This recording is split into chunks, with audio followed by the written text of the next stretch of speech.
Owning a boat comes with a number of perks, like being able to say ahoy or land ho and not feel weird about it. So here's another perk. Geico's boat insurance offers access to the largest towing fleet on the water. And with specialist support from agents that are as passionate about boating as you are, there's so much value that you'll want to say, shiver me timbers, and not feel weird about that either. Get more with Geico.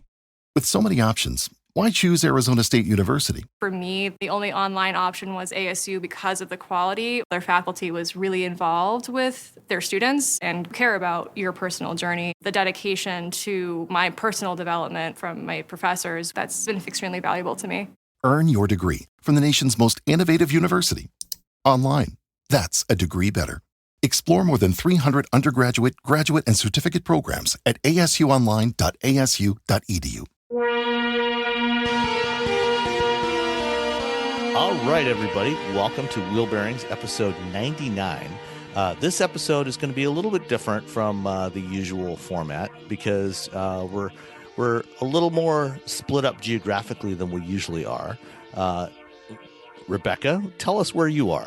Well, hello, everyone. I am actually at a town called Jalsamar, which I don't know if that's exactly how you say it, but it's in northwestern India, about a 90-minute flight north of Bombay, or Mumbai, as it's now known. And I'm actually here on a holiday, a personal holiday, which is very exciting for me. And I'm doing a yoga retreat. Yoga really started in northern India, and so this is very much the epicenter of yoga. I don't normally practice it on an everyday basis, but it's really been an amazing experience, and of course just coming to India is an amazing experience. So that's where I am for the next 2 weeks. Excellent. And I look forward to hearing more about that as we get into the discussion. Yes. And right now, you're for the listeners, they're not going to hear Dan for a little while because Dan is busy right now. So Rebecca and I are going to have a chat right now. And then tomorrow, as we're recording this, I'll be recording some stuff with Dan, and we'll patch it all together, and it'll just be one big happy show. So you obviously don't have something to drive this week, Rebecca. So how have you been getting around India? So there's a couple of things, different modes of transportation. When I first got to India, so my friend Milena lives here she lives in Calcutta actually 6 months of the year, and then Berlin the other 6 months of the year. And so she met me at the airport, and we took an Uber home, back to our hotel in Bombay. And so Uber is really ubiquitous in the major metropolitan cities, not necessarily once you get out of those areas, which is what we've done now. So then we took an Uber around the city. There is a train. There's not really a metro or a subway or anything, and personal vehicle ownership is pretty limited. So it's mostly Ubers and taxis. And then we took a flight up to Jalsamar, which I probably will say differently every time I say it. But we took a proper plane up here. And then the hotel where we're staying, the Mystic Jalsamar, they had Mahindra Jeep meet us, and that was a lot of fun to ride in. It was 3, 4, 5, 6, 7 passenger vehicle, and no seat belts, very, very bare dashboard. Everything's a manual transmission. So it's not like the little was it the Rockster one that they're trying to sell here in the U.S.? No, I think that probably has at least one USB port or something.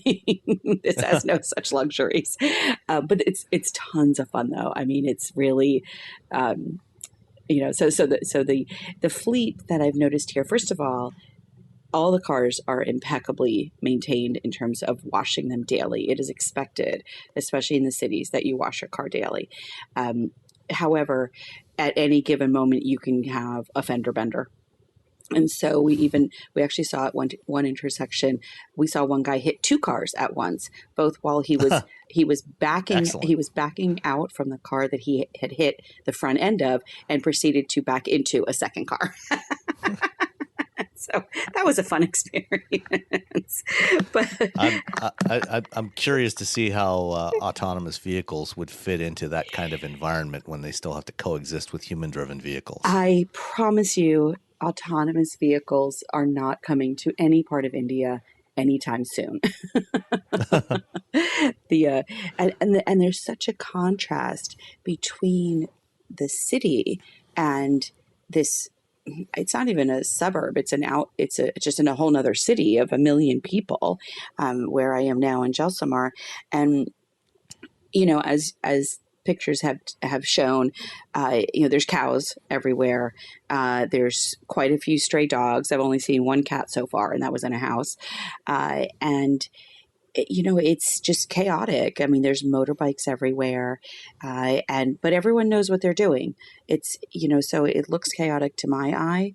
To everyone else, it's just their street life.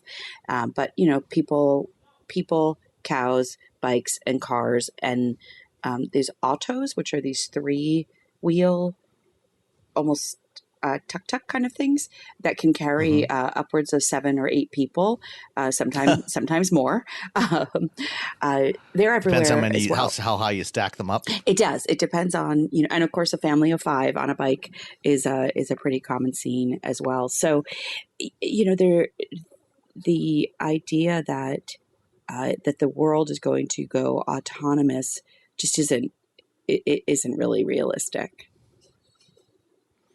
Yeah, it's I think there's a lot of I think we're going to see that technology kind of filter out in very specific places first, and there's going to be a lot of regions where it's just not going to work for a long time, and it's not going to take over the world overnight. It's going to be a very long, drawn out process before we can get that kind of technology working in regions like India and Africa and a lot of other places. Exactly. It is. And I think that we have to be very mindful and respectful of the culture and the way of life. The streets here are very narrow, and that's how it's, that's just how they're built. And so, the idea that we're going to impose our Western standards on a lifestyle that is lovely, that is, really far more sustainable in many ways in terms of their everyday life. So, I think that we have to be, we have to be very mindful of what, of the lifestyle that other people live. Yeah, no, I totally agree. And, as you said, to the people that live there and that are accustomed to the patterns, you learn the patterns, and you learn to, humans learn to, they're remarkably adaptable. Yes. And you after a while, you learn to figure out how things work in a particular area, and you change and adapt to that. You figure out, you start to read, the way people move and their body language to understand what they're going to do as you move through a crowd. Yes. And, that's going to be different in different places. And, whether it's pedestrians or cyclists or people driving various kinds of vehicles. So it's, that is, as flawed as humans are in many ways, that is, a remarkable thing to see how we can adapt to changing environments. Exactly. And one of the things I've learned being here is this is not a binary world. So even there, so, they have this head bob that they do that for me, is that a yes or a no? It's neither. And so, you have to understand that. And, even as, so it's, what time is it now? It's 6:45 in the morning here. And, the cows are starting to gather at their feeding place. And yesterday, there was a dog that was asleep under a motorbike, and another motorbike that came very close to hitting this dog. It did not, but the dog just very casually kind of lifted its little paws out of the way. And then once the bike went by, it went right back down to where it was sleeping. There was no panic in the dog. It reacted so differently than a dog might in other parts of the world. And that's, again, very representative of it's adapted to its environment. It's adapted to its experiences. And that isn't something that electronics or technology necessarily does very well. And AI is all very well and good. But when you have the organized chaos of a relatively small town in India, that again is not necessarily something that can be solved for very easily. And we have to again think about, is that solving a problem that may not even exist here? They don't really need autonomous vehicles here in this town of 1 million people. So again, just being mindful and respectful of different ways of living. Yeah, absolutely. Well, I, on the other hand, did have something to drive over the past week. I spent the week with the Hyundai Kona electric, which I think you've driven the regular Kona, Yes. but not the EV version. Right. This is Hyundai's subcompact crossover, and apparently they're actually going to do an even smaller crossover in the next year or so. But this is the Kona came out last summer, and the electric is now on sale in California and about 10 other states. This thing has a 258 mile nominal range from the EPA. And I had it here in Michigan, during some very cold winter weather, fairly typical, February weather in the Detroit area. The day it arrived, it was about 16 degrees out, and I had a couple of meetings I had to go to, and had to take it, a fairly good distance, and that's where this is where it really demonstrates the value of having an EV with a range of greater than 200 miles, because in cold weather you do lose a lot of range with an EV, and it's not really because the battery itself loses range. When a battery is cold, it loses power output, but it still has the same energy capacity. But with a gas engine vehicle or a diesel engine vehicle, the engine gives off a lot of waste heat, which you can run through a heat exchanger and use that to heat the cabin, and it doesn't cut into the efficiency of the vehicle. But with an EV, you don't have that option. You have to use energy from the battery directly to run either a resistance heater or a heat pump to heat the cabin, and so that cuts into your range. What I found was in the morning, when I first got into the car, I'd turn it on and it would show me 233 miles of range, and then as soon as I hit the climate control button, immediately 25 miles would drop off of that, right? Like within seconds, right? Because of the power it was using to drive the heater. So one of the things you learn, driving an EV like that, even with the range that you lose. You typically will lose about 30 to 40% of your range driving in cold winter weather like this. And so I was, but that still leaves you with, 150 miles, 150 to 170 or so miles in a car like this. And it's, that's more than adequate even for the trips I had to take with it.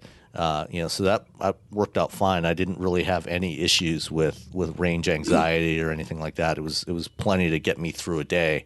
And one of the things that really helps in a car like this is almost all modern EVs come with heated seats. Yes. And in many cases, like this one, it also had a heated steering wheel. And using features like that, in the past, those have been considered more luxury features, but in an EV, it's really a huge benefit, because that direct heat transfer to your body through your fingers on the steering wheel and through your backside on the seat is a much more efficient way of keeping you comfortable than actually using the seat heater. So a lot of the times I was actually able to drive with the climate control off and just the heated seats and steering wheel and still be comfortable in the car. Yeah. And The Chevy Volt had heated seats way back, in, 10 years ago, and yeah. I thought that was just such a brilliant move because, as you say, you're able to stay relatively comfortable with using really such much less energy.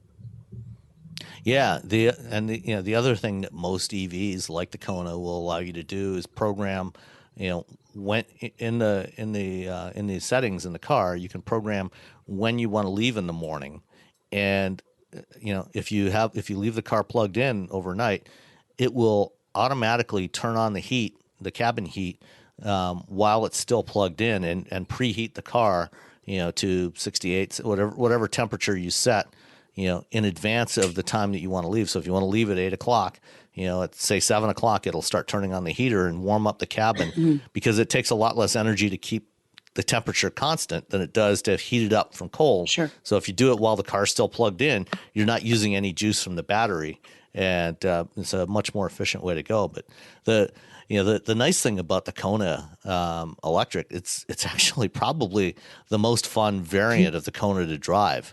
Yeah. And that's the other thing too, is that people don't realize how much fun electric vehicles are to drive because it's got instant torque and, so tell us about it.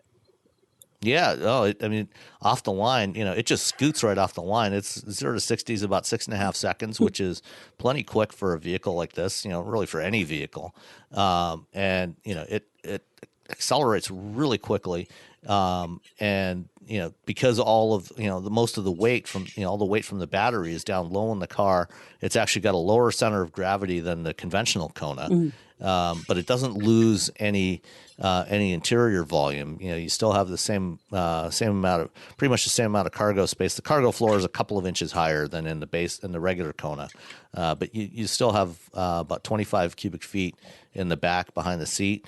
The rear seat in the Kona is a little on the tight side, but that's true of the gas engine version as well. It's a little bit smaller. If you need more space to carry, adult friends on a regular basis, you might want to consider getting the Kia Niro instead, which has the same powertrain, but it's about 4-inch longer wheelbase.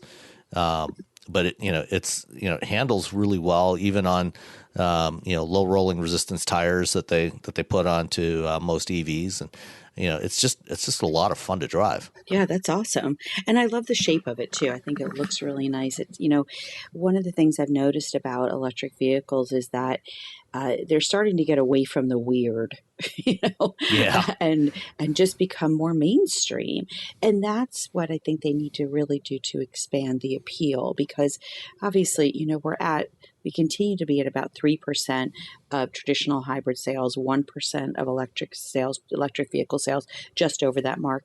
But that means that we have to start getting more mainstream, and we have to start getting more mainstream in style and in range. Because when you think about that 150 miles, that's half a tank of gas. You wouldn't hesitate to drive a car with half a tank of gas in it, so that's the mindset that we have to start getting into when we think about these electric vehicles and living with an EV. And yeah, that's. Go ahead. Sorry. Go ahead. Well, the Hyundai Kona, I just want to point out, did get North American Car and Truck of the Year, and that was a huge, huge honor for them to get that. And so I don't think the EV in particular did, but it's a good it was included car in that honor. Yeah. Go ahead. Sorry. Yeah, no, they did include the EV in that North American Utility of the Year honor. Great. Yeah. So it's really, I think it's a good all around vehicle that happens to be electric. And that was the same experience that I had with the Audi e-tron, was that it's a really good luxury, midsize SUV that happens to be electric. Yeah.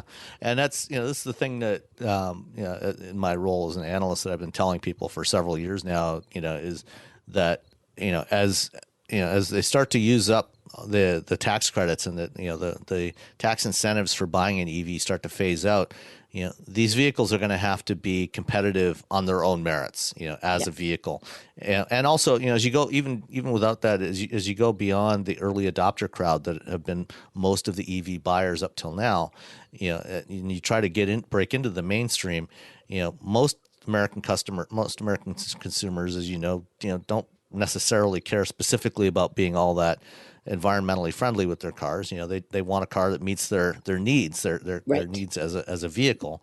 And so, you've got to have vehicles that look good, handle well, have decent performance and decent range, and most importantly of all, are affordable to the masses. And that's as we're seeing, with cars like the Kona and the Nero and the Bolt, that they're getting most of the other stuff right. But that affordability thing is still a question mark. Yes. And the Kona, the starting price is the same $37,500 as the Bolt and as the high end Nissan Leaf, but the one that I drove was the ultimate trim package. That was like $45,000. And that's before the $7,500 tax credit. But still, that's a lot of change that's a pretty hefty payment to have to put down, especially if what you're looking at, is sort of an entry level utility vehicle. The conventional Kona, similar, gas engine, Kona Ultimate is going to be about $30,000, so that's a pretty hefty premium to have to pay to get that electric part of it still. And, hopefully, I think in the next few years, we'll see those prices start to come down as the cost of batteries goes down and as they get more efficient. But, it's still going to be a challenge, I think, for a while to sell a lot of EVs to the masses. It is. Well, and of course, what else can you get for that $45,000? That's the thing. And that's what people are going to look at and say, well, you know what? I care about the environment, but not enough to do something about it. Yeah. For most people, they figure out how much car they can buy based on their needs, but also on their budget. How much of a monthly payment can I handle? Sure. Right. And, as you go from a $30,000 vehicle to a $45,000 vehicle, of the same configuration, that's going to mean either a significantly larger payment or a longer loan term. As you know from your past job at Cox, loan terms have been getting significantly longer. 84-month loans are not uncommon now. Yeah, exactly. And that just seems crazy to me. It does. But that's what people are doing in order to afford all of the technology and all of the features and all the safety features that are involved in new cars these days. All of those USB ports and all of that nav and all of that technology isn't free. And that's what we've seen is that people want that, and all the safety features also. All the airbags now that are in vehicles, and all the the impact and crash worthiness features. None of those are free. And so we've seen vehicles continuously increase in price. And the only way that you can afford that then is to go expand your loan term. So, it's either that or let somebody else buy it new and you pick up a used one in a couple of years at a pretty hefty depreciation. Yeah. But then 3 years in, that some of that technology is already obsolete. And that's, what a lot of people don't want. And think about the new car buyer also is that, they do tend to be early adopters. They do tend to have more disposable income, and they want the latest features. And so, it's a little bit of a different mindset. But no, that's true. Prices definitely are more. So speaking of affordability, let's dive into today's Tesla news. Yes. A couple hours ago, Tesla made a big announcement. The $35,000 Model 3 is finally here. You can finally order one. Almost a year and a half after they first started doing customer deliveries, and 3 years after they originally announced it. But there's more to the story than just the lower base price. They also made some news about their retail strategy. They're changing some things around. they're basically going to be closing up most of the Tesla stores. What do you think about that? So, I like that idea in theory because I do think that the stores, first of all, they're usually in very high-end places. They're usually in very high-end shopping malls. On Greenwich Avenue, where I live, there's a prime storefront of Tesla. I would be curious to know how many people just spontaneously went into one of these stores and purchased a vehicle. I think the number is probably pretty low. I think most people did their research online and then happened to go in or maybe sit down and place their order there. But all Model 3 orders will be online, which I think is fine. Actually, all their orders. All their orders will be on, forward, right. The S and X and the 3. Everything will be online, which again, I think for this buyer is completely appropriate. The question is for future buyers, whether that's appropriate or not. And all the research that I've done in my past life has shown that people actually do still want to go into the dealership. They do still want to test drive the vehicle. And again, this is mainstream. I'm not talking about the Tesla buyer. I'm talking about the typical, 17 million persons that buy a new car every year in the States and 90 million that buy it globally. This is a typical buyer that they still want that interaction with their vehicle prior to purchase. Now, with that being said, this is a different buyer, but you still have to think about the scalability, because one of the things that came out of this announcement also is that the sales and the service part of it, they're going to open up new service centers. And that's fine, except that, Sam, I think you also said that they were going to start doing more at-home service. Yeah, that's the plan. They started doing this last year. As they started ramping up deliveries of the Model 3, they were getting behind. And so they set up more mobile service units that would go to people's homes or workplaces to perform minor repairs on the cars. For more major repairs, more significant things and body work, things like that, they clearly still have to go to a service center or a body shop somewhere. But for replacing minor failed components, they can often do that at home or at work now. I have issues with that plan because I just don't think it's scalable. As they grow, they are offering this boutique service. Those two things don't go together very well. And, it reminded me of this Hyperloop tunnel thing that he has going on in LA, where one car at a time takes the elevator down, shoots across and comes back up. That is not scalable. That is not a long-term solution to traffic, certainly moving something. You don't think that's a viable replacement for the 405? I don't mean to sound cynical, and I don't mean to sound like a futurist, because I do embrace all of these future technologies. However, at the end of the day, I do have to look at the practical side of this. So I don't know. I question the viability of this service center model, and again, when I look, for me, if I was at home in Connecticut, the nearest service center for Greenwich there's one within Connecticut. There's one about 45 minutes away in Milford, Connecticut. There's one in Mount Kisco, New York, which is probably about another 45 minutes. And then there's one in Brooklyn, while geographically is about 30 to 35 miles away from me, about 40 miles away from me, from the store, I should say, from their local store.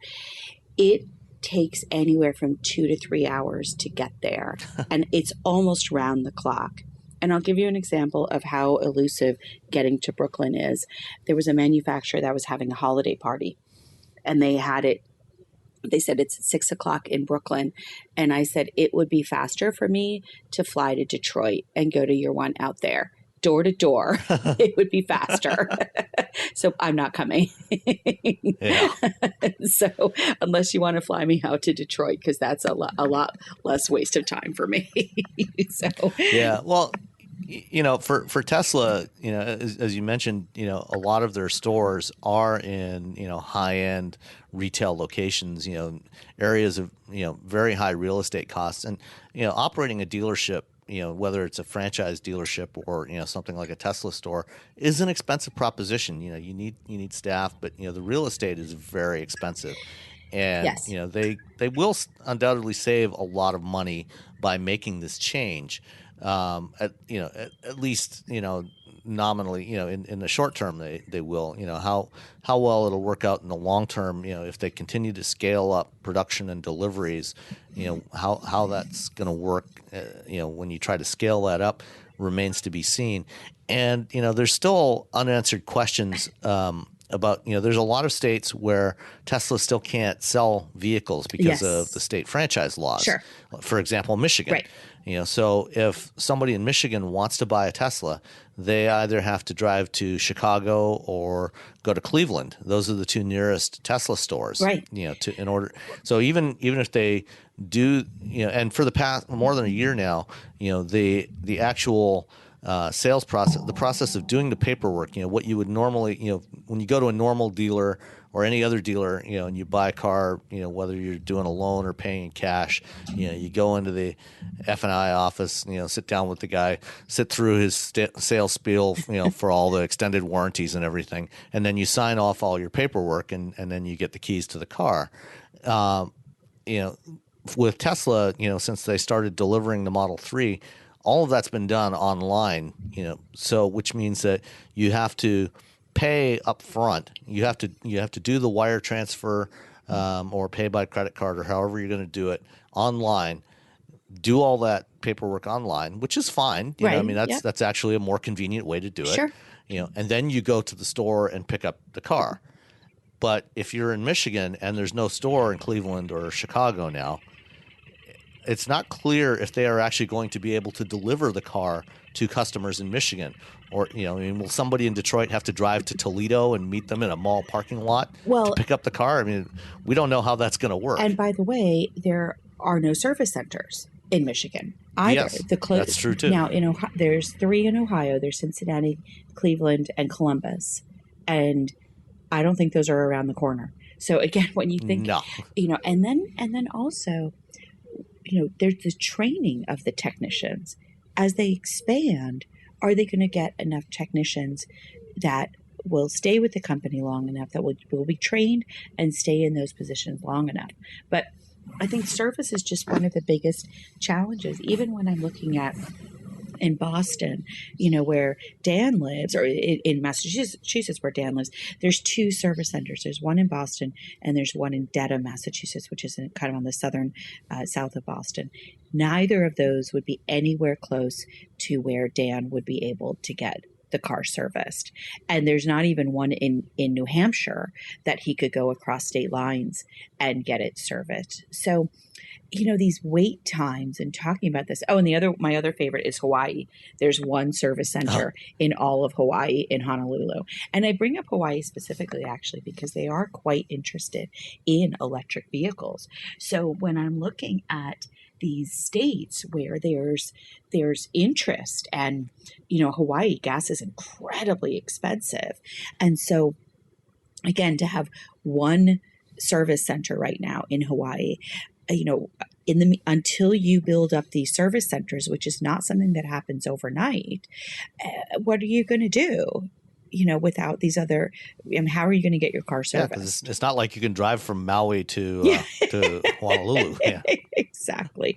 So, and then when I look at California, there's an abundance of service centers, of course. But again, we have to think about the viability of the California model. How does that work in other parts of the country and other parts of the world?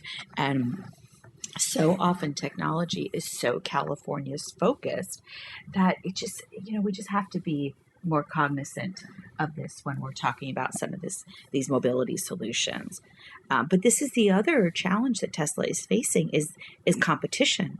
They have so much more competition from mainstream manufacturers that have traditional dealerships, that have traditional service centers, that have that geographical coverage, that you have to say, why am I buying a Tesla over something else, over an Audi e-tron or the Hyundai Kona EV, or even the Chevy Bolt?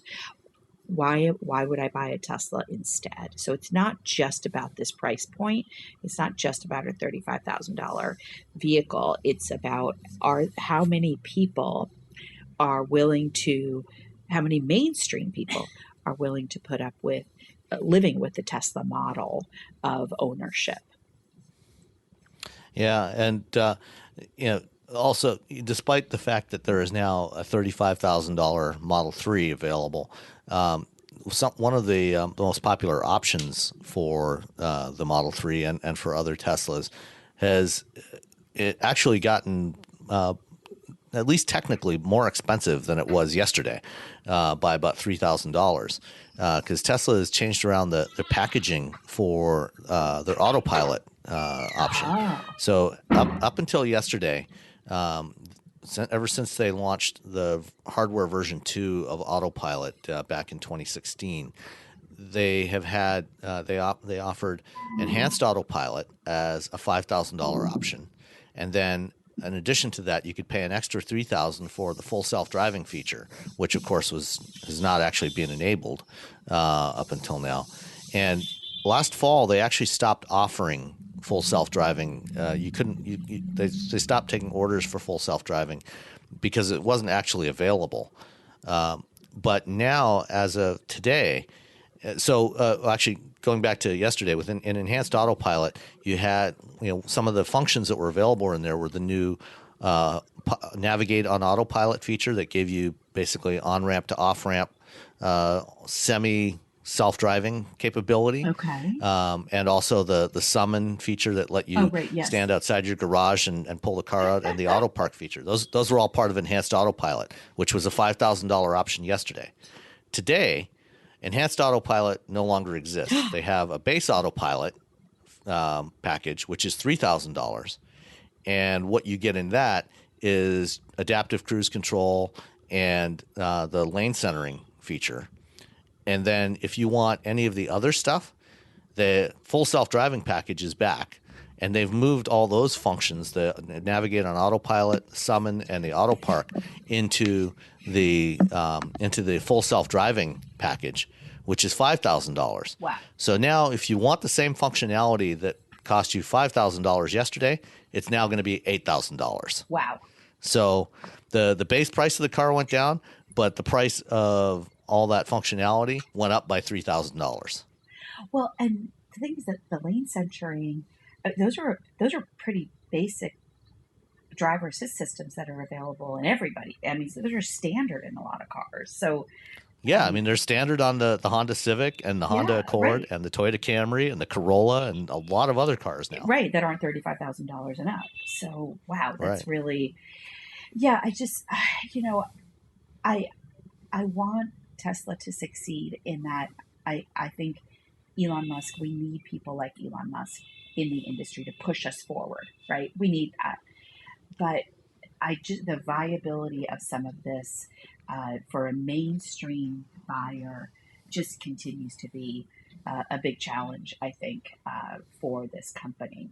But I want to get to the other subject that you had brought up also, this 3-word. Yeah, what 3 words? Yeah, let's get into that. Then I can let you go and continue on with your vacation. Thank you. So, at Mobile World Congress earlier this week, Ford announced that they're adding support for something called What 3 Words, and they're not actually the first OEM to do that. Mercedes added it last year on some of their cars with the introduction of their MBUX infotainment system, and Jaguar Land Rover also has it now. So this is actually particularly pertinent to where you are in India right now, because there's a lot of places in India that don't have street addresses. And you were telling me before we started recording that the same was true when you were in Saudi Arabia. Yes. And so, and even in places where we have street addresses, it's sometimes problematic to find a specific location. If you're going to a large building, or for example, in Las Vegas, if you're trying to get a lift or an Uber, from one of the big hotels on the Las Vegas Strip, trying to figure out the exact location where you actually are, and or where you want to go. So tell us about it. What can is it? be problematic. What is it? Yeah. So the company What Three Words started in 2016, and the idea is, they've basically put a 3x3 meter grid, or a 10 by 10 foot grid across the entire planet, and assigned a 3-word code to every one of those squares. So And every any 10 three words? 10 by 10 Any foot three square. words. It doesn't have to make sense. It's any 3 words. Okay. And you can find out if you either go to the website what3words.com or load the app on your phone and get your location. You can find out what the 3 words are for your current location, or for any other location for that matter. Okay. So it gives you much more precise location. And so what Ford is doing starting this year with Sync 3 is the What Three Words app now has support for Sync App Link, and it's been tied into their in-vehicle navigation system. So if you have your phone connected via App Link, you can either use a voice command or just tap the What Three Words button on the screen, say the 3 words for the destination you want to go to. It will go to the app, find the location, pass that back to the nav system, and navigate you to that 10 by 10 foot square anywhere on the planet. It's amazing. Yeah. In theory, Yeah. It's amazing.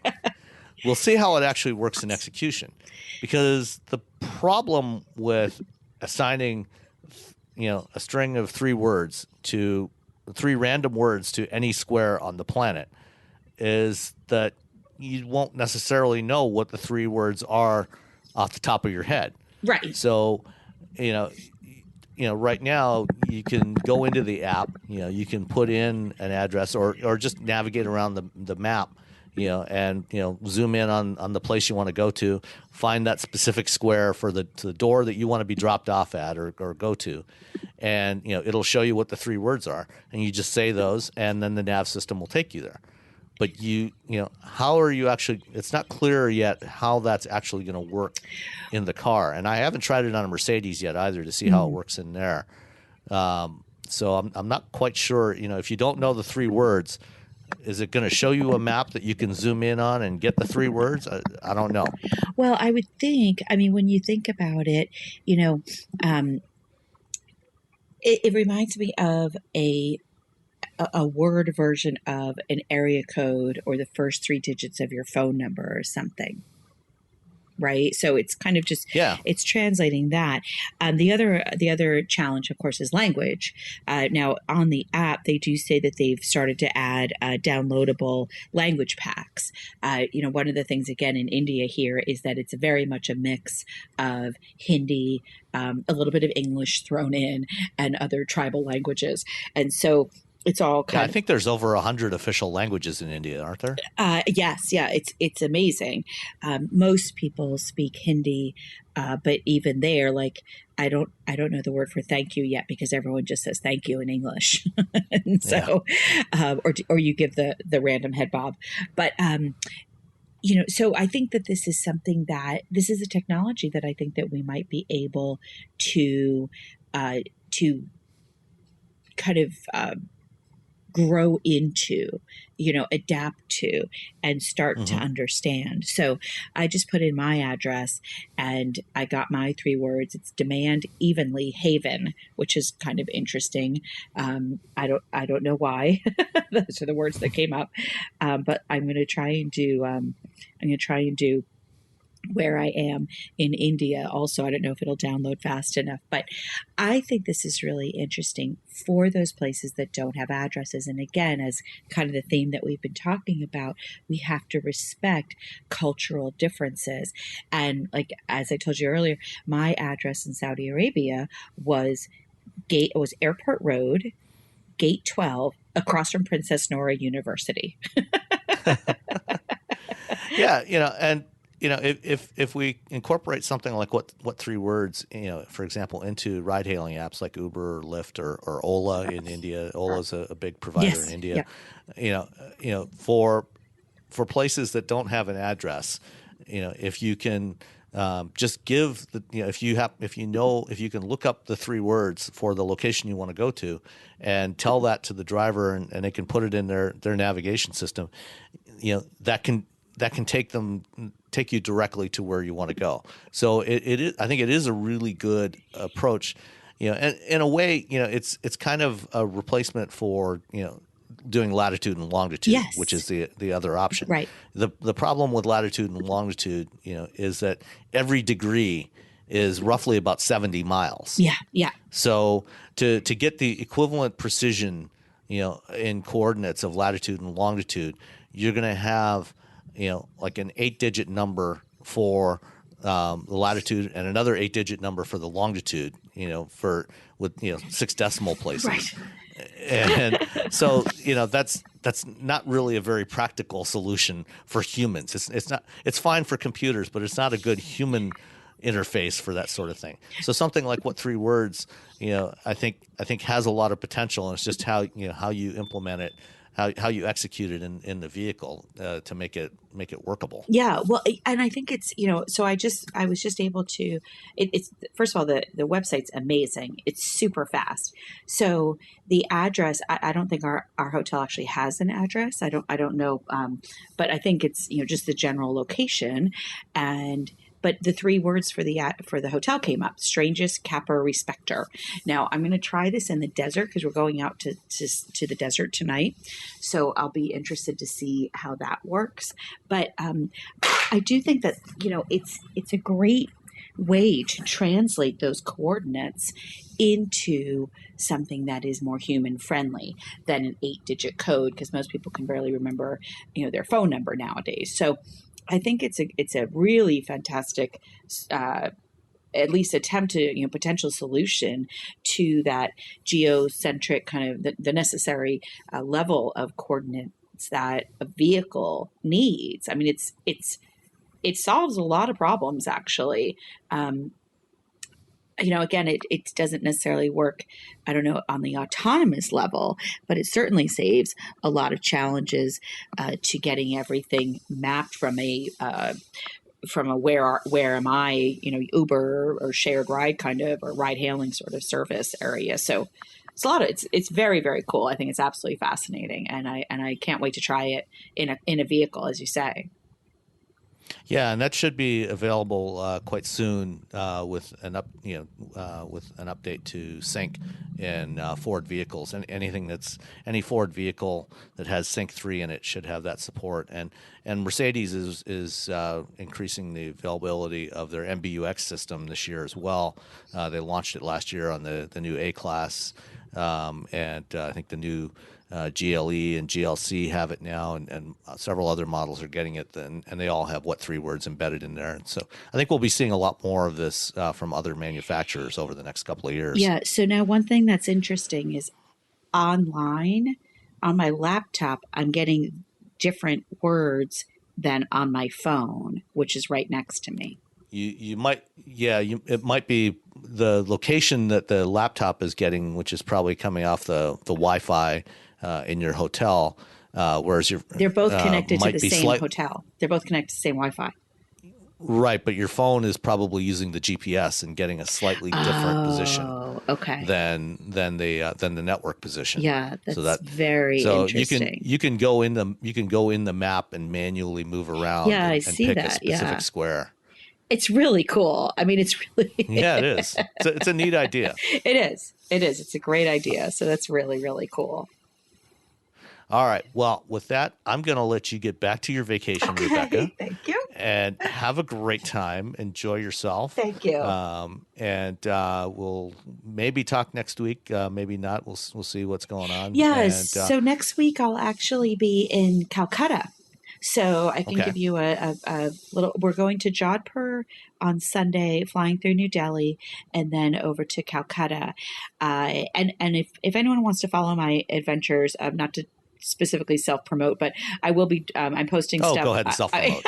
I'm posting stuff on my Instagram at Rebel Car Chick, and so you can see. I posted a 1-minute video of just what I was seeing that day, and it's just absolutely fascinating. I think it'll bring to life some of the stuff that we're talking about, and then it's on Twitter as well, and I'm sure we'll do it on the Wheelbearings cast on Twitter too. So Yeah, follow along. and I'll put those links in the show notes. Okay, cool, perfect. All right, awesome. All right. Thank you. Have a great time, Rebecca. Thank you so much, Sam. We'll talk to you next time. All right, sounds great, Sam. Thanks so much. Cheers.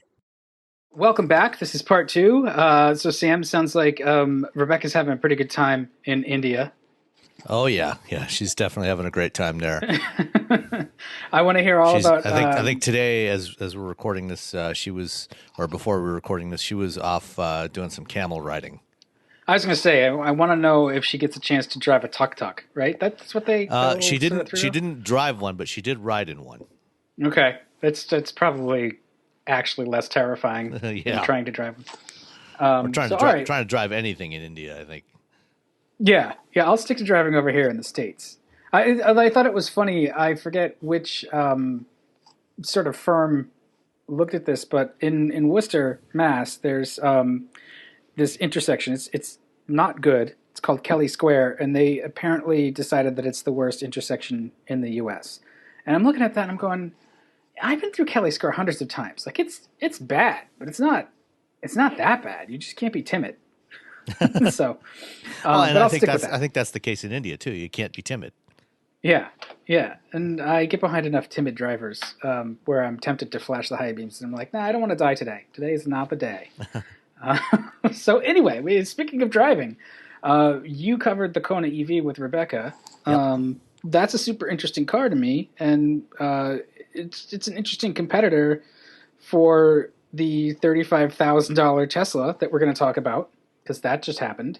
We're also going to talk about the Polestar. What's that? The Model 2? Polestar, just Polestar 2? 2. No model, just Polestar 2. Right. Sorry, Polestar. And then FCA had a big announcement that kind of got a little bit lost, I think, because of all the other stuff that's going on. It's been kind of a big week for news, so we'll just finish up with that.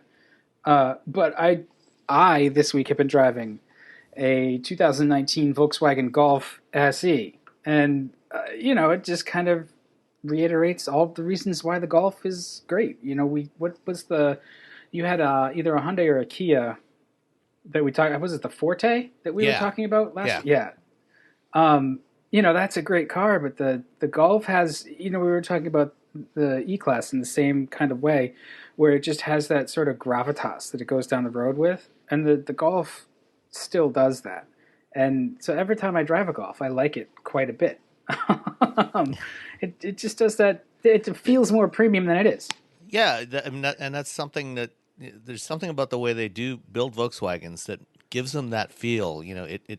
It feels like something that you would expect to come from one of the other big German premium brands. But and they're not cheap, but they come at a significantly more affordable price point than those other brands. Yeah, well, it doesn't hurt that the way Volkswagen does it is they engineer sort of that one set of hardware to actually work across from the cheap to their own big German luxury brand, right? So you're buying something that in another life is an Audi, and that kind of helps. Yeah. That same MQB platform, forms the basis of everything from the Polo to the Atlas, and also the Audi A3 and the Q3 as well. Yeah, so it pays off when you do that kind of engineering that's pretty holistic like that. It starts with a really solid platform, and it feels really tight. It's a good driving car, even in SE trim, which isn't the way I prefer my my Jettas or my Golfs. I'm sorry, I prefer them as GTIs. But who wouldn't? Right, exactly. It's not bad. And so the news story for 2019 with the S and the SE trim, which I think is all that you can get the Golf in other than GTI or Golf R, is that it has that 1.4T engine that is also in the Jetta. So it's the 1.4T. It has about 147 horsepower, I think, roughly 150 horsepower. And there's the 6-speed manual. Yeah, it's 184 foot-pounds of torque. Yeah, which is fine. Like it's a great engine.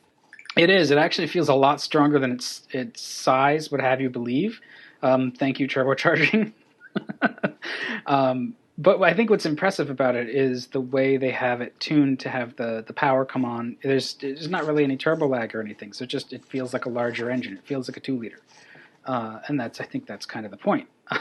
And so you can get the 6-speed manual, which unfortunately I do not have. I have the 8-speed automatic, and I'm not a fan of the DSG though. As much as I like this car, I just hate that transmission. Yeah. Well, you have the DSG in the one you're driving?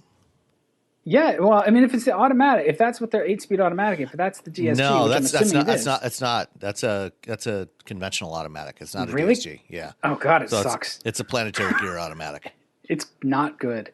It's grabby at low speed. It's weird, which is why I thought it was the DSG. Yeah, no, they've moved away from that on a lot of their applications in the last couple of years. Okay, see, I'm old, so I think Volkswagen equals DSG when they do the automatic. Yeah. That's the sort of one thing that I really dislike about it is the powertrain is under very tight control. So it's just fine in normal driving, but this one, so I'll start it up and the electric cooling fan just comes on full blast, no matter what. So I started up at 9 degrees ambient a couple mornings ago, and I had to take the kids to school, so it's across town. It's all city driving. It would not warm up. Sounds like there's some kind of sensor problem there. Yeah, and I don't want to impugn them all. That's a problem with this particular car. It's a stuck relay, or it's got a confused sensor, or something. But because of that, I had to rev it up at stoplights, and I wanted to rev it against the transmission for a little load to just get some heat into it, and it would not let me do it. And so I put it in neutral, and you can rev it up to like 3,800 RPM or so. And you can just sit there, but it'll sort of like time out. It won't go any higher, and it'll stop doing that after like 30 seconds. And it's one of those protective things they put into modern engine management systems. When you're sitting there in neutral, they don't want you just revving them like mad. Which is fine. Like I appreciated that. I could just put my foot on the pedal and okay, it's not going to just scream at red line, which is not what I wanted to do anyway. But not being able to torque it up against the brakes was kind of annoying, and it just hit home how sort of tightly regulated they have that engine. But it's other than the sort of the low speed behavior of that automatic, it's a really good car to drive. It'll clip right along on the highway. You look down, and because it feels so tight and it's pretty quiet, you're generally going a little faster than you thought you were. Yep. It behaves very well. The SE is a nice trim. It comes with I guess you can get the driver assistance package. I don't have it on this one, so I don't have the adaptive cruise control or the lane keeping or automatic high beams and stuff. But it has it if you want it. It's what's not to love. It's a very comfortable, I think very useful. I think there's like 17 cubic feet of cargo space in it, which is nice. I mean, that's the great thing about hatchbacks in general, as opposed to compact sedans. If you're going to buy a smaller car, always go for the hatchback, or better yet, a wagon if there's one available. But that's rarely the case in North America anymore. But with the Golf, it is. That's true. You can get the Golf Sport Wagon, or get it as an all-track if you want that sort of pseudo crossover-y kind of look to it. Yeah, and I like actually both of those. If I were to not get a GTI and get a Golf, I would lean towards the wagons, just because it's one of the few wagons you can get with a manual, and they're very, very pleasant places to be. Yeah, and we had one for 7 years. Yeah, and until it started breaking, right? And then you get rid of it right at the cusp. Well, no, actually, that just happened to coincide with a certain other little issue that Volkswagen had with the emissions. But oh yeah, and that's sort of like the rambling point I was trying to make about the powertrain being under such strict control. I was wondering if it's because they got whacked so hard. Well, yeah, I mean that's actually a trend I've been seeing in a lot of cars, not just Volkswagens but other brands as well, and it goes back even before Dieselgate. Yeah. Well, and if you can stop people from doing stupid things that cause warranty claims, I can understand why you'd do it. And there's really very little reason to rev the engine to redline or against the rev limiter. Yeah. When you're just sitting there. The other sort of biggest point about the newest Golf, I guess SE has the new big composition infotainment system, a composition media unit. So it has a capacitive touchscreen, and every time they update this, they make it a little better. And it's pretty good. It's very, very picky about what it will let you control when you're driving, which I guess is okay. But I wanted to adjust. That's actually a good thing. Yeah. I wanted to adjust the sound of the radio. It was like, nope, you can't do that when you're rolling. I was like, all right, fine, fair enough. You mean like the tone, like the tone? Yeah, just like bass treble adjustment, and I couldn't do it.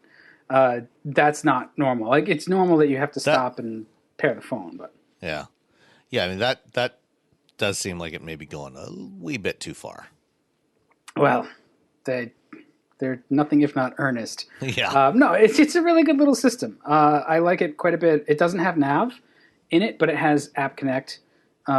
So you can, connect it up to your phone and you can use the app, so you can pipe other features into it, and Apple CarPlay and Android Auto. Yeah. Obviously. So, it's hard not to recommend the Golf, and I continue to just sort of think that it's the class of its class, just because it's a very good mix of just being great to drive, even in boring trim. Like this, which the SE is nice, but it's not sporty in any kind of way. But it's just a good car. It's big enough. Front and back seats are good. It's got 95 cubic feet of passenger space, that's like C segment, right? Yeah. It's a C segment, but when you add up the cargo and passenger space, it actually is almost classified as I think it's just shy of. Actually, it might even be classed as full size, because 120 cubic feet combined passenger and cargo volume is considered full size by EPA. So I think it might actually be considered full size, even though it's a compact. Yeah, or at least it's on the bigger side of compact. It's very comfortable. Like, this is a car, and there's very few cars in this class that you could just jump in and drive for a very long distance and use as your one car for the halfway across the country family trip and the everyday commute, and be very efficient, because that 1.4 liter turbo engine is getting very good economy from what I've noticed. So yeah, and unlike some of the things I've said in the past about owning versus driving a Volkswagen, with that 6 year 72,000 mile warranty now, bumper to bumper warranty, you can probably feel pretty confident about owning one now. Look, I mean, at $25,000, I think it starts at $24,145 as the SE trim, and I think I got the most basic SE trim because there's not leather; it's leatherette seats and stuff in here. That's kind of not a bad deal. Even if it comes with a warranty, and that's a good car. It drives nice and tight, and it will. If this is like your first car or something, it will sort of set your standard for anything to come. It's a good car to sort of gain your bearings with. So, yeah, I don't know. I liked it quite a bit. Okay, cool. All right, let's move on to some stories. Absolutely. Let's start with since we're talking about hatchbacks. Let's start with the Polestar 2, which is the first full battery from the ground up battery electric vehicle from Volvo, and Volvo's decided to use the Polestar brand as their premium electric vehicle brand going forward, And last year they announced the Polestar 1, which is a plug-in hybrid coupe, sport coupe, and now the Polestar 2 is their first volume model that's coming out, and it's going to be officially shown next week at the Geneva Motor Show. Have you had a chance to take a look at this thing, Dan? Yeah, I have. And I mean, as a sort of everybody might know, as a longtime Volvo owner, I'm still kind of a fan of the brand. And I mean, this is it's just a fantastic looking car, both inside and out. It's very, very pretty. It stands out, in the way that Teslas do. Not that it's copying the Tesla, but it just has that distinctive look about it. Yeah, I mean, and it doesn't copy Tesla at all, really. It's very much in keeping with modern Volvo design. Except that now you've got the Polestar badge on the front instead of the Volvo Shield badge in the grille. So you're right. I agree. It's a good looking vehicle. Interestingly, I guess not surprisingly, it has adopted, what is becoming all too typical, this sort of crossover-ish cues, on what is a 5-door hatchback, and it's more of a fastback design, as opposed to, kind of the squared off back of like the Golf has. Yeah. So, it's kind of the, coupe sort of profile, but it's a taller one. So it sits a little higher. It's got the extended wheel arches, the matte black extended wheel arches to give it a little bit of that crossover-ish look because, God knows you can't sell just a conventional car design anymore. And it's dual motor, 407 horsepower, I think, 275 mile range on the WLTP cycle, which is the new test cycle they're using in Europe, which is a little more realistic. I think it's a 72 kilowatt hour battery pack. I think something like that. It's in the 70s, 72 or 77. Yeah. Something like that. 78. Okay. 78 kilowatt hour battery pack. So they're saying the targeted range is 500 kilometers, and I can't divide that by 0.6. It comes out to about 275 miles. Okay. Oh, that's right. You just said 270 on the WLTP.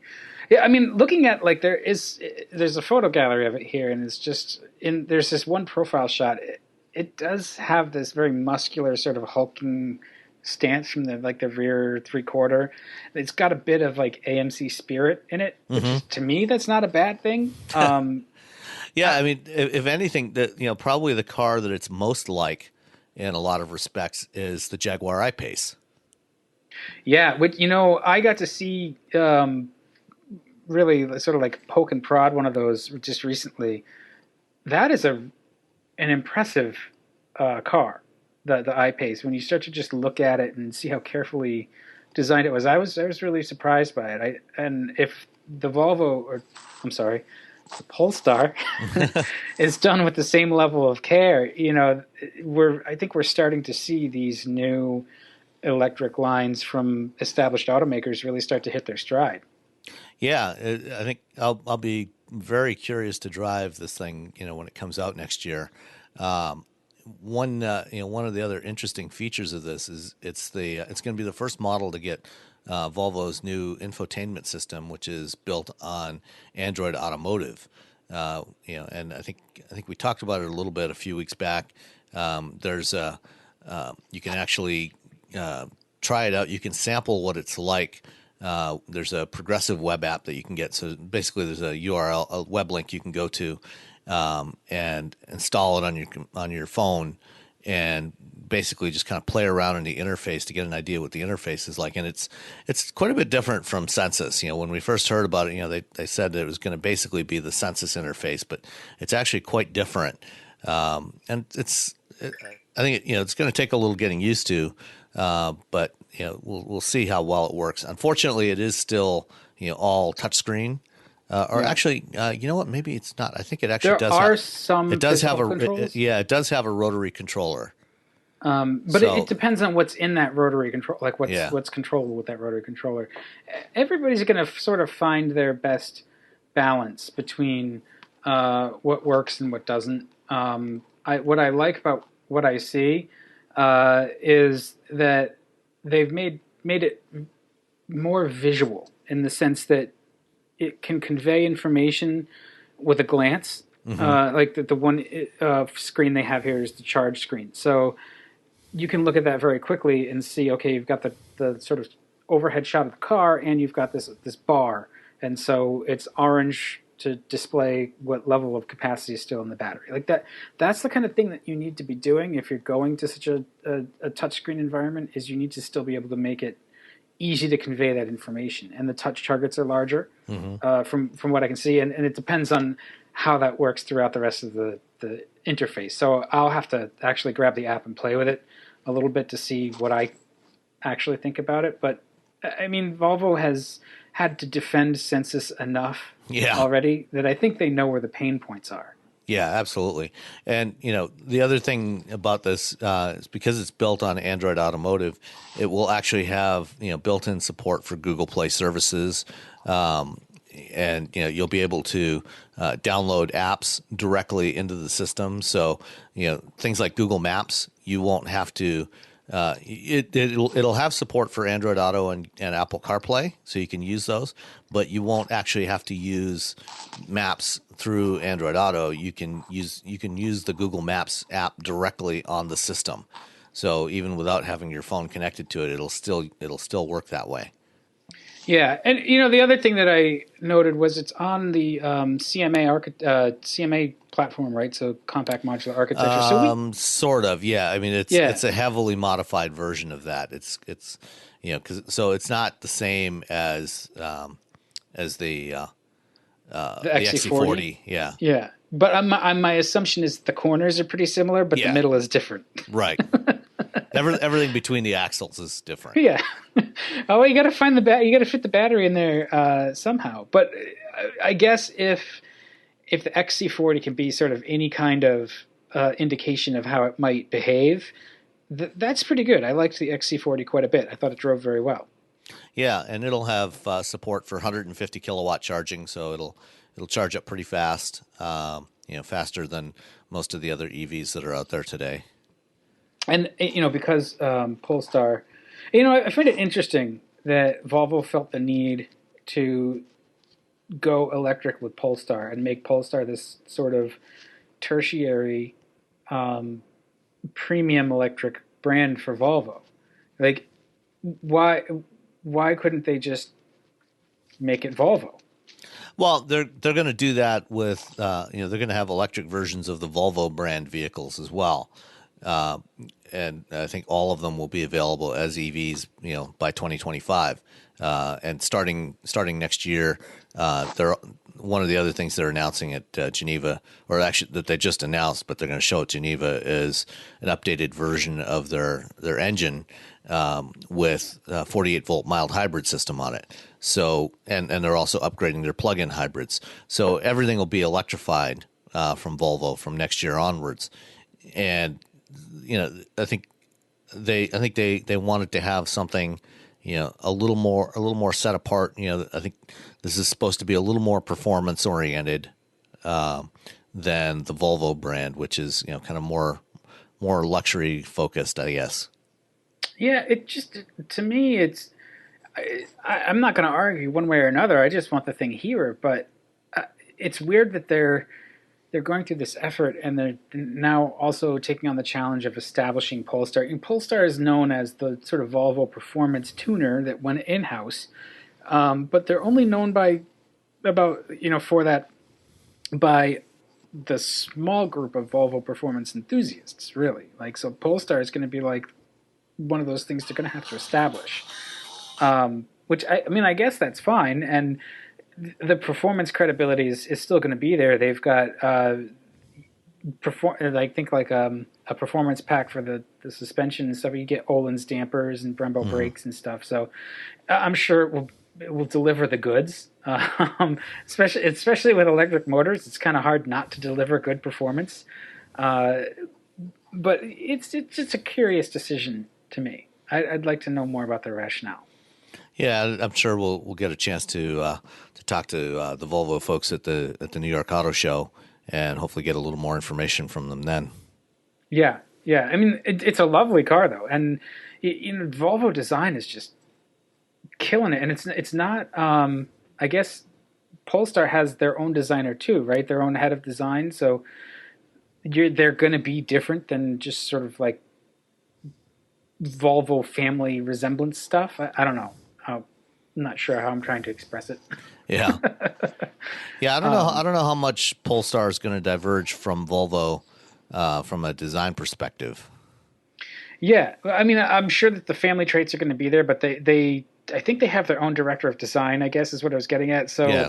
while the Volvo cars might go one way, the Polestar cars, they have another hand in the mix. So it can have its own visual identity, and it looks very aggressive. And I'm impressed. And if it drives as well as the last couple of Volvos I've had, which have been an XC40 and an S60, which were both really, really good. The future is bright for the Polestar too. In terms of what it's going to sell for, though, where's that going to come in? It starts at 63,000 in the U.S. Okay, and is it going to ever get cheaper? I don't know.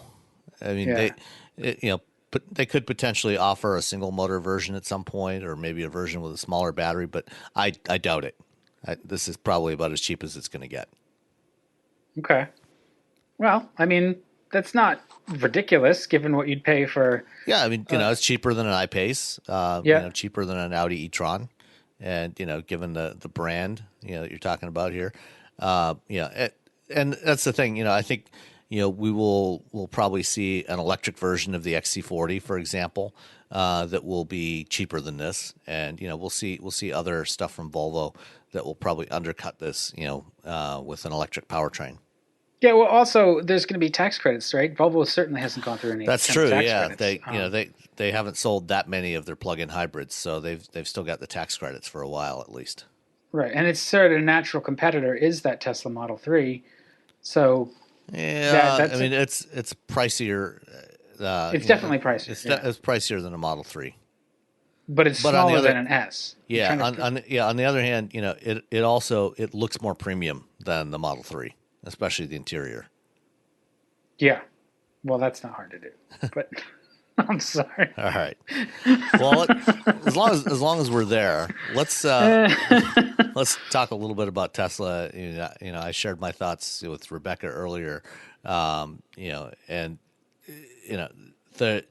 finally brought out the $35,000 Model 3, but $36,200. Well, okay. If you must add in the destination charge, well, you can't get it otherwise. Right? That's true. Yeah, and they since they're now all going to be delivered direct to your home or to your office or wherever you want. That since they're closing all their stores or most of their stores in the next couple of months, that's something that's kind of unique in the industry. But Rebecca had some concerns that she's not sure how this is going to scale up. If they're going to try to sell high volumes of vehicles, how's that going to work out with delivering directly to people's homes? Certainly, it's going to make the delivery costs go up. Yeah. So, charging people for deliveries possibly not the worst thing to be doing at that point. Yeah. But there's a few things that happened with Tesla. They had their call yesterday, which was Thursday at this point. And so it's not just that Model 3, that what is it, the Model 3 Basic, or I forget what they're calling it. Standard range or standard version, yeah. None of that really alarmed me. Like, actually, all the moves they made with the car seemed really logical. It has a little bit less range. It has a decontented or not quite as nice interior. No, decontented. Is it decontent? Yeah. So it's both actually. It's like decontented and it's not quite as luxurious. It's only available in black unless you want to pay more for a different color. All of those moves seem like normal base model moves to me. They're kind of coming late, to a certain degree, and I think it's part of a bet on Tesla's part that not too many people are going to pick the $35,000 Model 3, even though they've been promising it and there's a lot of pent-up demand. I think that there was a lot of pent-up demand. It's right. Not clear. It's not clear how much is left. We'll have a better idea of that, come the end of this month when they report their first quarter delivery numbers. Well, and that's the tips us over into the all of the weirdness, right? So they want this volume model, essentially a $35,000 Model 3. It's the volume car. How are they going to manage to produce that many if it drives demand? Well, I think they're betting that it's not going to be all that demanded, right? I think they're saying most people are going to pick a nicer one because we're good at upselling and look at these features we have like autopilot and stuff that you can't get. Actually, the indications in the first part of through January and the first part of March or February, were that they had actually basically used up all the backlog of the higher volume, the higher priced models, and most of the remaining backlog for Model 3s was for the lower priced versions. So because the sales had reportedly dropped off quite a bit in the first part of the year, and they shifted to really pushing them overseas. So now they're starting to ship them to Europe and to China. So we'll see. Now that part of the problem for Tesla is that they pulled ahead a lot of sales in Q4 for people that wanted to get the tax credit, the $7,500 tax credit, and now the tax credit's down to $3,750, and then in July it drops to $1,875. We'll see how much demand there really is left, especially for a sedan. In a market where sedan sales are shrinking rapidly. Yeah, but so why do they have a whole bunch of them sitting on lots that they won't sell? Can't sell. Why can't they sell them? Customers aren't looking for enough of them. That's what it is. They built the wrong car. There's just not enough demand anymore, or at least that appears to be the case. That there's not enough demand. That's a bad problem. Yeah, it is. Because who's paying for those cars right now? It's Tesla. Yeah, and that's one of the problems for an automaker with not having a franchise system, dealer system, with doing direct sales. One of the advantages, with the franchise system, with the dealer system that we have in North America. Manufacturers sell the cars to the dealers, and then the dealers sell them to consumers. So what that means is that because the dealers need some markup on that, the manufacturers get less revenue per car than they would if they sold them directly. But on the other hand, once they build the car and deliver it to the dealer, it's out of their hands. They no longer have to deal with it. It's up to the dealers to figure out how to sell them. Now, for a company like Tesla that's doing direct sales only, and not without even stores now, with just online sales, they every car that's built that hasn't been delivered to a customer that's inventory that they're sitting on, and that's a cost to their bottom line.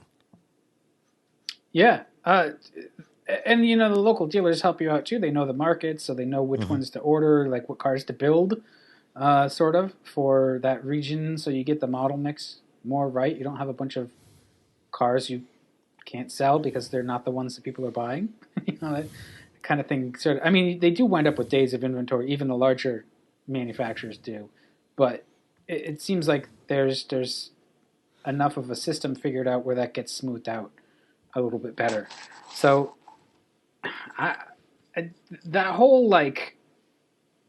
we're not going to have any place for you to take this and get it fixed, or we're not going to have any place for you to try this out. They're apparently still going to keep service centers, just not the stores, just not the retail stores. Yeah, it's an odd decision. Yeah. Well, as we said as I talked about with Rebecca, the one of the big issues, for Tesla was the location of their stores. A lot of them were in very expensive locations, very expensive real estate, and that's a real big hit on their bottom line. Again, that's something that with dealers, the dealers pay that cost. They're the ones that buy the get the real estate and put up the building, and Tesla didn't have to, or other manufacturers don't have to worry about that. For Tesla, all of that comes directly out of their bottom line. So what you're saying is that disruption comes back and bites you in the ass sometimes. Sometimes, yes. Yeah. There's a whole lot of different sort of threads to pull on with Tesla, and I don't necessarily want to pull on them all. But the Model 3, having a cheaper version of it, I think is a good thing. I think they're going to lose money on every single one they sell. Yeah, so it's all the other stuff around it that's the problem. Around what? Around the model, yeah, around... I mean the whole retail system, the service system, and the Model 3 is not the only one that got cheaper. They also slashed prices on the Model S and the X, which again is an indication that demand has dropped off for those cars, because it's very unusual for manufacturers to actually lower the sticker price of the cars. Other manufacturers will do. They'll do various, kinds of rebates or, other discounts, but they don't actually lower the sticker price of the car. And, part of that, is because they, when you do that, that hurts the residual values of used cars. And so, this is going to hurt Tesla badly.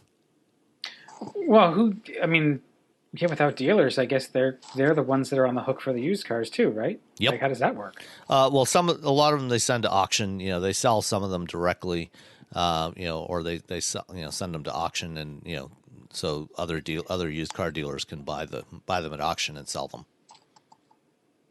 But then they've still got to support those used cars because there's nowhere else to support them. So. That's true.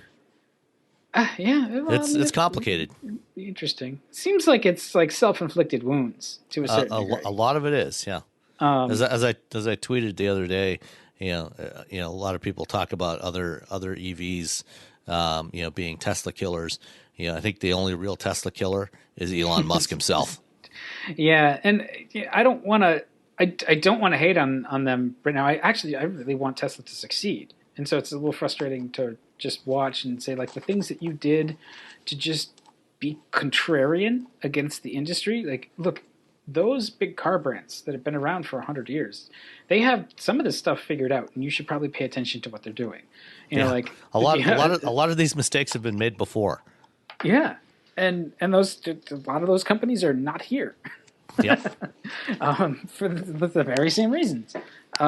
So yeah, it's a little annoying to watch. Like, I don't think the moves they made with the car are bad.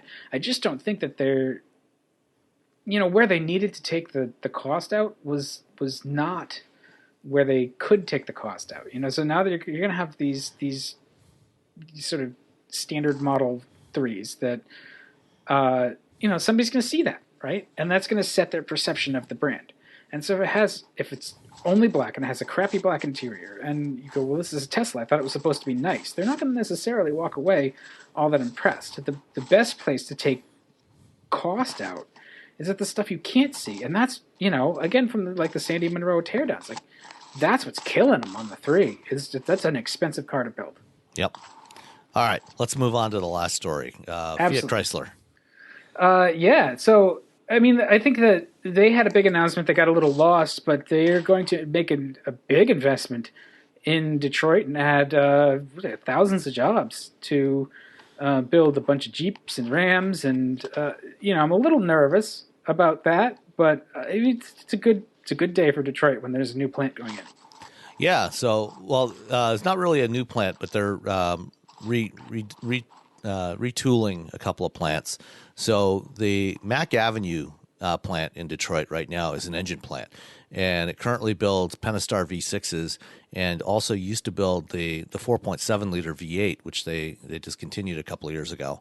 They're going to shift the Pentastar engine production to their Dundee engine plant in Michigan, and that's going to become an assembly plant now for the next generation Grand Cherokee, and also a new 3-row Jeep utility, which is expected to be called the Jeep Commander.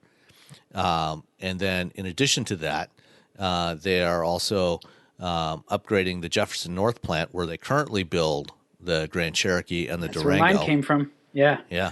And they're going to also continue to build Grand Cherokees there. So they're adding extra capacity for Grand Cherokee with the Mack Avenue plant.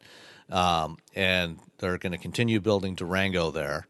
And then what's the other one? It's the Warren truck plant, where they have built Ram pickups for many years, is also being upgraded to add production of the new Jeep Wagoneer and Grand Wagoneer, in addition to the previous generation Ram 1500 Classic, which is still being built. So right there, that one sort of made my ears prick up because it's sort of the most solid confirmation I've seen that yes, we're going to have a Ram based Jeep utility. I'm sure we'd heard about it before. Yeah, I don't think it'll actually be based on the Ram platform because they're still Warren is building the previous generation Ram, not the new Ram 1500. It's the Ram 1500 Classic. Okay. So I can't see them building a new Jeep on that old platform. So it will probably be, it might be a body on frame. And in fact, it probably will be. Yeah, but it'll probably be a new platform.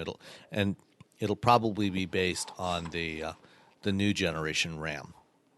Okay, so yeah, if the plant is set up to do a body on frame, a ladder frame pickup or a truck, basically, it's probably a lot easier to bring the newest version of that in than it would be to retool it for unibody production. Would be my assumption. I you know more about that than I do, but yeah, and so that's going to probably go up directly against the Expedition and Suburban, and the Navigator and the Escalade.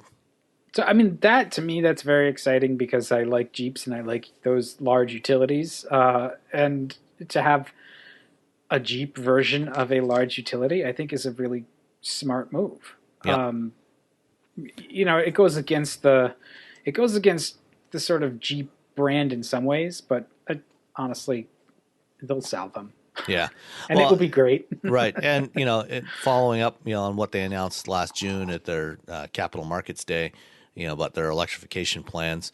All three of these plants are going to be set up to produce plug-in hybrid versions of all of these Jeep models. So all these next generation Jeeps are all going to have plug-in hybrid variants. And they'll also have the ability to produce full battery electric versions down the road as well.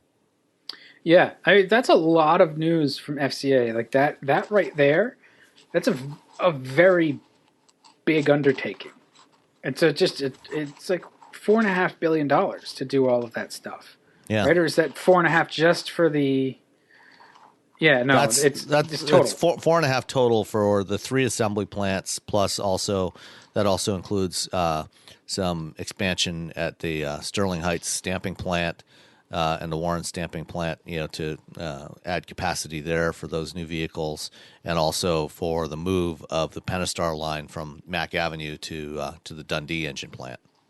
So, and this is not quite a done deal yet, right? There's a couple of months they have to go. There's a memorandum of understanding that with the city, there's some land that has to be acquired and stuff like that. But yeah, in general, details. Yeah, it sounds like it's pretty close to happening, and that's, I mean, it's kind of the payoff I think for the last few years of FCA with Jeep and Ram really driving. Jeep and Ram driving all of the profitability. Driving the whole business, basically. Yeah, so it's like they say, well, this is working for us. Let's invest in it. That's where I get a little bit nervous because, I go back to the last time Chrysler sort of bet big on the big stuff was the early 70s, late 60s, early 70s, where they came out with the new fuselage cars, and all of those early 70s big cars, they just got completely demolished by the fuel crisis. And that kind of led to... Well, and that's the thing to keep in mind here is that, all of these vehicles are being designed for plug-in hybrids and full battery electric variants as well. That's true. That's true. So maybe it won't be quite as bad if somebody decides to shut off the tap. And right now, you know, we're the world's largest oil producer. Not that I want to wave the flag on that. I think that's actually not a great thing. But I don't see that some foreign actor can shut off the tap for us, I guess, like happened back a couple times in the 70s. So maybe they'll be okay. I get nervous when they start to invest so hard in such a narrow segment, because this is really basically we're going to go all in on utilities, and it's going to be Jeep and Ram, and yeah, we'll build some other stuff, but this is our big thing for the next few years. Because you haven't really heard about anything else that they're doing. They certainly, the cars are still the 300 and the Charger. Yeah. No, I mean, the volume is all in utilities, whether, from the compact stuff like the Renegade all the way up to this new Wagoneer. Yeah. I mean, good for them. I'm really glad that they're adding 6,500 jobs in Detroit. I think that's fantastic. And you're in that area. They can hire some of the laid off GM people and Ford people. Yeah. So what's the mood like? Has there been a good buzz about it, or is it? It hasn't really been talked about much with all the other stuff going on. We've had Tesla to hate on. So yeah. All right. Let's wrap it up with one question from Twitter that came in a few days ago. Or actually, it was yesterday. And it's from John Kokosinski. Sorry if I mangled your last name there, John. Oh, he's out here. He's in Worcester County. Oh, is he? Okay. Yeah. Anyway, he had a question. Could we give him an update on the VW Arteon? Where is it? I heard it was delayed due to emissions, but that doesn't make sense to me. Isn't it running the same 2-liter that's in the Q7 or the TGI or GTI? Yes. So I reached out to Mark Gillies at Volkswagen, and it's coming this spring. So yes, it was delayed a bit, but it'll be on sale this spring. He didn't have an exact date, but sometime between now and the end of June. And the reason for the delay was actually because they had a big backlog. Most of the European manufacturers had a big backlog through last summer and last fall as they made the transition from the old NEDC test drive cycle to the WLTP, which is the World Harmonized Light Duty Test Protocol. And when they did the WLTP, one of the things that they changed was they also added in a real world driving emissions test in addition to the lab tests. And when they started doing that testing, they found that they were everybody, not just Volkswagen, but every European manufacturer was falling short of where they expected to be and their targets for emissions and fuel economy. And so a lot of manufacturers had to go back and do some recalibration on most of not all of their model lines. And that included Volkswagen. And so, you may have heard, I think we talked about it at some point, there was some stop sales for as long as 2 or 3 months on some models. They were just not available to buy because they hadn't been recertified yet under WLTP. They're clearing up that backlog now, and it's just the engineers were busy with other stuff and couldn't finish the certification on the U.S. version of the Arteon. But that's coming. It's almost done, and it'll be here in the next couple of months. You'll get your Volkswagen when Volkswagen is ready to sell you your Volkswagen. That's right. When they're good and ready to sell you one. All right. Well, thanks for reaching out to Mark, and thank you for the question. Yes, thank you. And that's it for this week. Don't forget, you still got time if you want to go to the NVIDIA GTC conference in Santa Clara in a few weeks. It's actually, I guess, in about 2 weeks, 2.5 weeks.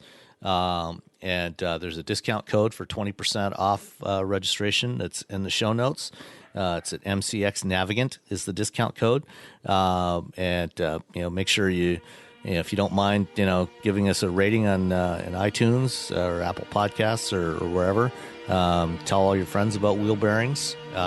You can reach out to us on Twitter. There's a link on the site to send us a message, send us an email if you want.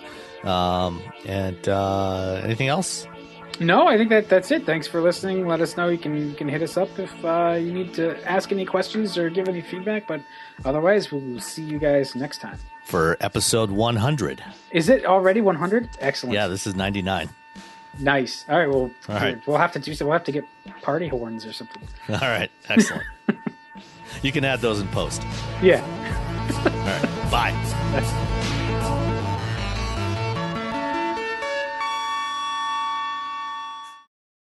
Owning a boat comes with a number of perks, like being able to say ahoy or land ho and not feel weird about it. So here's another perk. Geico's boat insurance offers access to the largest towing fleet on the water. And with specialist support from agents that are as passionate about boating as you are, there's so much value that you'll want to say, shiver me timbers, and not feel weird about that either.